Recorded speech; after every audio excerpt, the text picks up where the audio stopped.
in order to activate the parking brake option, all we have to do is just come towards your right side. Notice there's that parking button right there. Just lift that button upside. You will hear a background sound, and on the speedometer you will see the parking sign activated right there.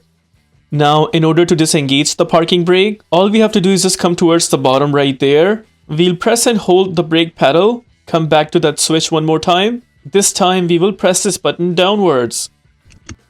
After the background sound, you will see on the speedometer the parking sign is not visible anymore. Now suppose the vehicle is turned off and you still want to activate the parking brake option. We again come back to that right side button. Once again we lift it upside. The background sound is there, and on the speedometer you will see the parking sign activated.